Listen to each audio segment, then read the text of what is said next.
신명기 2장 30절에서 37절 말씀입니다. 말씀의 순종함과 승리라는 제목으로 오늘 말씀을 함께 받고 은혜 받겠습니다. 어제 살핀 대로 에돔과 모압과 암몬 이 세 민족의 공통점, 하나님께서 그들이 지금 살고 있는 땅을 친히 그들에게 기업으로 주셨기 때문에 그들의 땅은 건드리지 말라고 하셨습니다. 한 발자국도 너희에게 주지 않겠다. 땅을 차지하고 무엇을 가지고 하는 것까지 다 하나님의 뜻에 있다는 겁니다. 가나안 동쪽에는, 가나안 남쪽과 동쪽에는 이 세 민족만 있는 것이 아니었습니다. 그 위쪽으로 가서 보면 아모리 왕 시혼이 다스리는 나라가 있고 그 위에 바산 왕 옥이 다스리는 나라가 있었습니다. 시혼과 옥 두 왕의 이름입니다. 하나님은 에돔과 모압과 암몬과는 싸우지 말라고 그 땅은 그들에게 주셨다고 매우 디테일하게 앞부분에서 반복하며 계속 말씀하셨는데 지금은 전혀 다르게 말씀하시는 것을 보게 됩니다.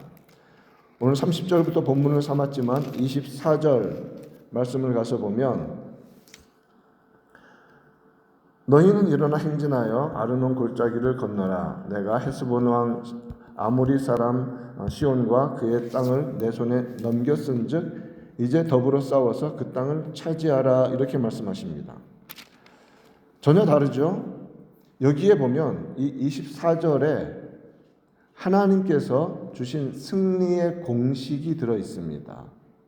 먼저는 승리의 공식 첫 번째는 하나님이 넘겨주신다는 겁니다. 하나님이 주시는 땅에 들어가야 합니다. 내가 24절이 내가 하나님께서 그 땅을 너의 손에 넘겼다라고 하시죠. 그 다음에 하나님께서 넘겨주신 이 땅을 소유하기 위해서는 어떻게 해야 하는가? 이제 더불어 싸우라고 하십니다. 하나님이 주셨지만 하나님의 백성들이 싸워야 합니다. 직접 싸워야 합니다. 그리하면 싸워서 그 땅을 차지하라고 하십니다. 싸우면 하나님이 승리를 주시고 그리고 하나님 주신 땅을 차지하게 됩니다. 그래서 싸우고 난 후에도 승리한 후에도 내가 차지했다고 말하지 않고 하나님이 주셨다라고 고백할 수 있는 것입니다. 이것이 승리의 공식입니다. 하나님께서는 기업으로 모압, 암몬, 에돔에게 주신 땅은 한 발자국도 단 1cm도 그들에게 주지 않겠다고 하셨는데 이제 하나님의 그런 주권적인 은혜의 바운더리 안에 들어있지 않는 가나안 족속들과는 전혀 다른 명령, 싸워 차지하고 이기라고 하십니다. 이스라엘에게 요단강을 건너 가나안 땅에 들어가기 전부터 이미 가나안 족속을 물리쳐서 굴복하게 하십니다.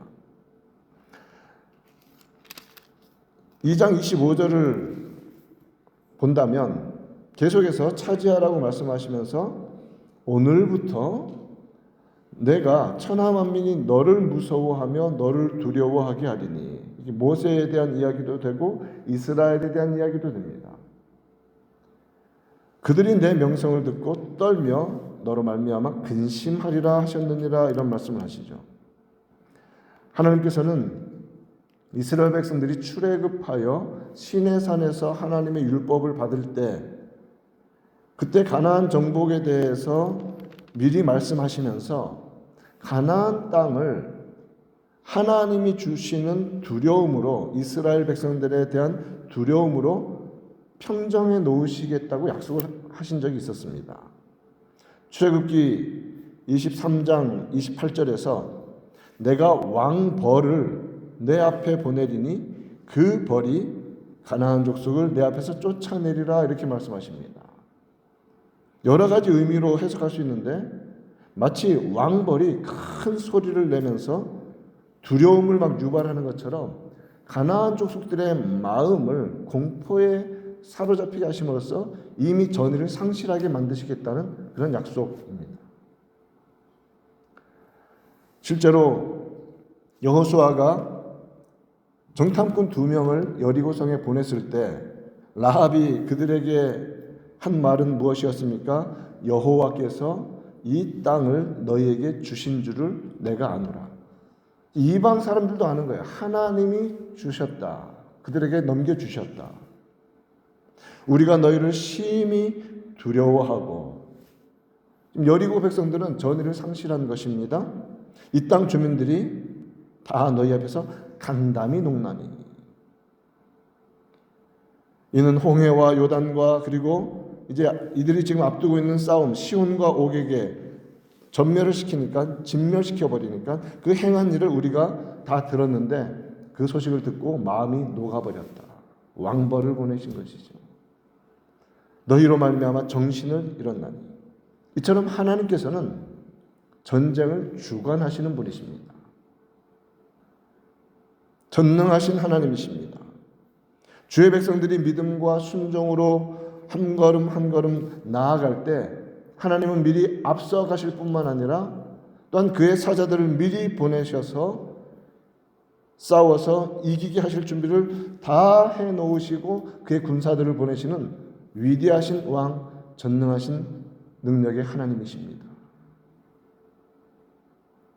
이러한 고백을 모세는 신명기 뒷부분에 가서 여호수아를 후계자로 세우면서 똑같은 말로 당부를 합니다. 신명기 31장 7절과 8절에서 이제 모세는 하나님의 명령에 따라 하나님의 부르심을 받고 여호수아를 지도자로 세웁니다. 모세가 여호수아를 불러서 온 이스라엘들이 보는 앞에서 그에게 말합니다. 너는 강하고 담대하라. 너는 이 백성을 거느리고 여호와께서 그들의 조상에게 주리라고 맹세하신 땅에 들어가서 그들에게 그 땅을 차지하게 하라. 용감하게 싸워 나가라. 그렇게 명령하죠. 그러면서 뭐라고 하냐면 그리하면 여호와 그가 내 앞에서 가시며, 하나님의 약속을 믿고 전진에 나아가면 하나님이 앞서 가시고 너와 함께 하사 너를 떠나지 아니하실 것이다. 너를 버리지 아니하실 것이다. 너는 두려워하지 말라, 놀라지 말라. 2026년에 우리 개인과 가정과 교회에 주시는 약속으로 믿고 붙잡는 은혜가 있기를 간절히 축원합니다. 하나님이 앞서가십니다. 언제요? 우리가 하고자 해야 합니다. 순종해야 합니다. 말씀대로 나아가야 합니다. 그러면 하나님이 앞서 가십니다. 머물러 있고 머뭇거리고 뒤로 물러서면 하나님이 그런 사람들을 쓰지 않으신다는 겁니다. 순종으로 나아가는 한 해가 되기를 바랍니다. 출애굽기 23장에서 동일한 말씀을 또 하십니다. 20절에서 내가 사자를 너의 앞서 보내어 길에서 너를 보호하여 너를 내가 예비한 곳에 이르게 하겠다. 2026년 이 한 해, 새로운 한 해를 믿음으로 사는 것, 지금 우리 모두에게 이미 시작된 일입니다. 그것은 올해 예상되는 어려움들, 장애물들 때문에 두려워하고 근심하고 염려하는 것이 아닙니다. 어떤 믿음입니까? 우리가 믿음으로 나아가면 하나님이 앞서 가시고 그의 사자들, 그의 천사들을 동원하셔서 길에서 보호하시며 때로 문이 닫히고 길이 막힐 때 약속하신 대로 구하면 응답해 주시고 찾으면 찾게 해 주시고 두드리면 열어주실 것이라는 믿음을 가지고 나아가는 길입니다. 이러한 은혜가 우리 가운데 있기를 축원합니다. 구하십시다. 그러면 응답해 주십니다. 힘써 찾아야 합니다. 그러면 우리가 찾은 것 같지만 찾게 해 주신다고 약속해 주십니다. 두드려야 문은 열립니다. 간구함에 기도에 응답하시는 하나님을 경험하는 놀라운 은혜가 이 특세 때부터 충만히 넘치기를 축원합니다. 하나님께서 싸우지 말라고 했던 에돔과 모압과 암몬 이 세 민족도 이스라엘에 대해서 호의적이지 않았습니다. 사실 이들은 형제 민족, 친척 정도 되는 민족 아닙니까? 가까운 민족입니다. 그들도 이스라엘의 땅을 통과하는 것을 허락하지 않았고 물리적으로 막아섰습니다. 심지어 모압 왕 발락 같은 경우는 이스라엘을 저주하기 위해서 거짓 선지자인 발람을 불러다가 저주하게 합니다. 하나님께서 물론 막아버리셨죠. 그러나 이제 하나님은 이처럼 이미 그들에게 약속하시고 하사하신 기업들은 건들지 못하게 하셔서 그렇게 적대적으로 오더라도 싸우지 말고 우회해서 돌아가라고 이끄셨지만 두 나라, 가나안 민족에 속한 두 나라, 아모리족 속의 헤스본 왕 시혼, 3장 초반에 나오는 바산 왕 옥, 이 두 나라에 대해서는 전혀 다르게 말씀하십니다. 모세가 가나안 땅을 들어가지 못하죠. 그러나 가나안 동쪽은 밟았습니다. 거기서 모세가 인도하는 전쟁이 되지 않습니까? 30절 말씀을 보면 헤스본 왕 시혼이 우리가 통과하기를 허락하지 아니하였다라고 말합니다. 그 땅을 지나서 요단강을 건너가면 쉽게 갈 수 있는데 그 길을 막아서는 겁니다. 갈 길이 없습니다.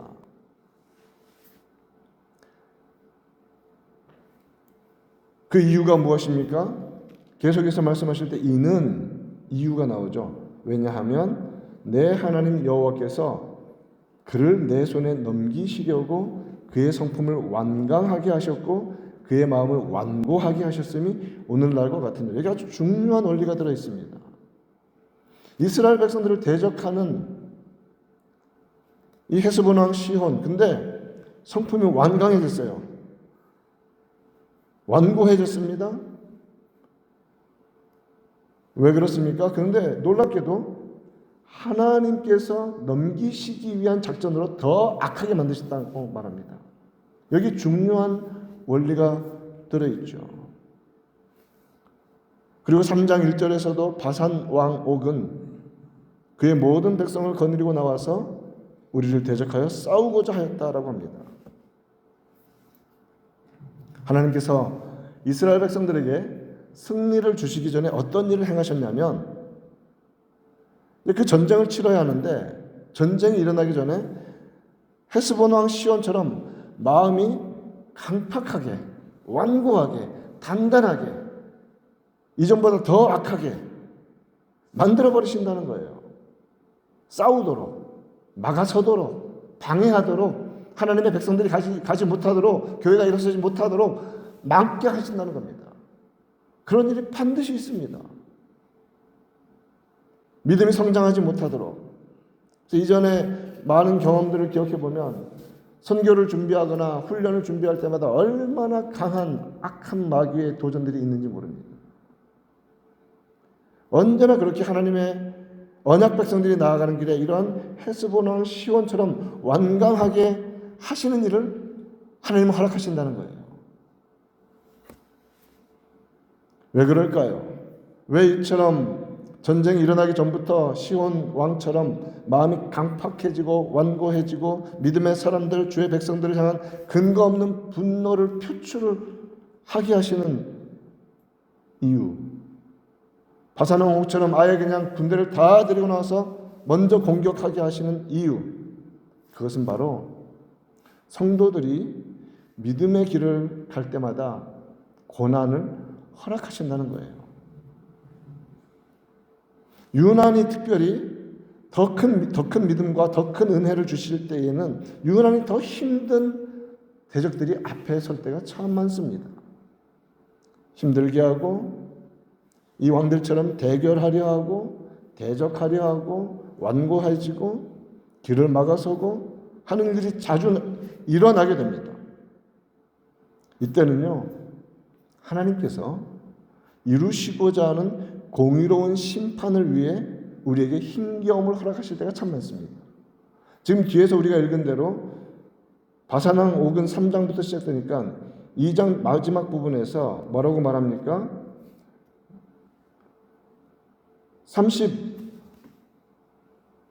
33절 가서 보면 그를 우리에게 넘기심에 하나님께서 넘기셨습니다.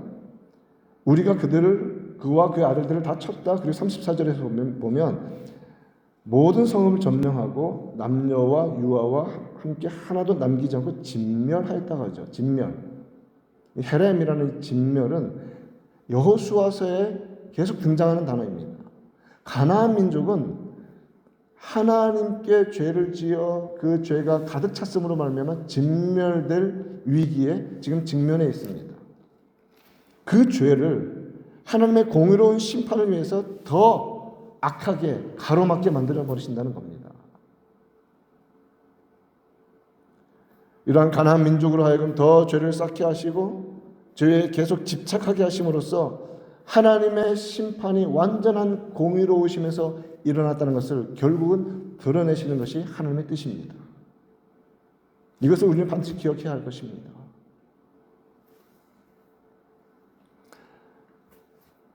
하나님께서 승리를 가져다 주셨습니다. 승리라는 말은 참 좋은 표현이고 느낌이 좋습니다. 그런데 승리라는 말에 도달하기까지 무엇이 기다립니까? 치열한 싸움이, 치열한 전투가, 목숨을 걸고 싸우는 과정이 반드시 있습니다. 그것을 통과해야 승리가 있습니다. 힘겨운 전투가 기다리고 있기 때문에 주를 믿는 믿음으로 통과해 가야 승리가 기다린다는 것입니다. 신앙의 길은 막연하게 새로운 해가 되었으니까 새로운 희망이 올 거야라는 어떤 그런 새로운 희미한 희망만 품고 가면 파라다이스가 열리는 그런 길이 아닙니다. 그리스도의 군사라고 우리가 말씀을 통해서 살폈듯이 믿음의 싸움, 믿음의 전투, 믿음의 전쟁은 매일매일 계속됩니다.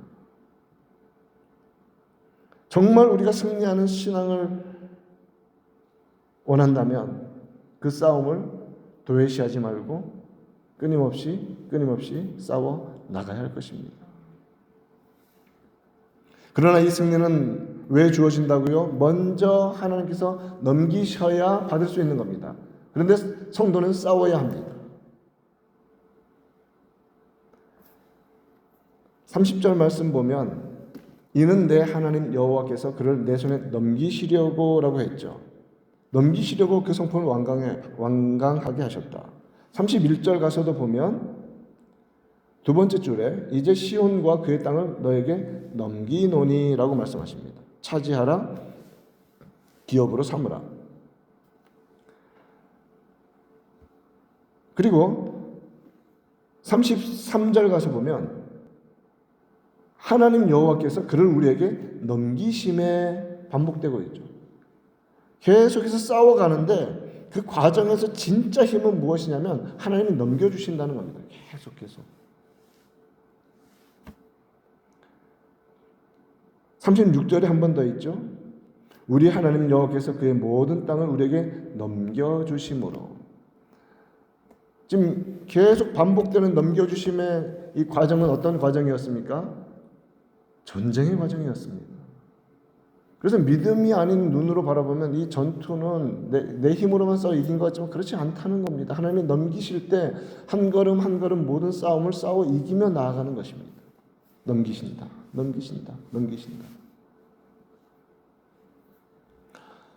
자, 넘긴다라는 말에 들어있는 뉘앙스를 정확히 아십시다. 그것은 원주인이 그 땅을 누군가에게 주었다가 새로운 주인에게 준다는 그런 의미죠. 넘긴다는 주권은 소유주에게만 있습니다. 그렇죠? 그 땅은 가나안 백성들의 땅이 아니라 원래 하나님의 땅입니다. 그래서 하나님이 그 땅을 주기로 약속하셨고 언약 백성에게 그 땅에 살던 자들의 죄 때문에 이제는 심판하시기 위해서 때가 되면 그 땅을 넘겨주시는 것입니다. 전쟁을 통해서. 온 우주 만물의 창조주 하나님께서 다 온 우주 만물을 소유하고 계십니다.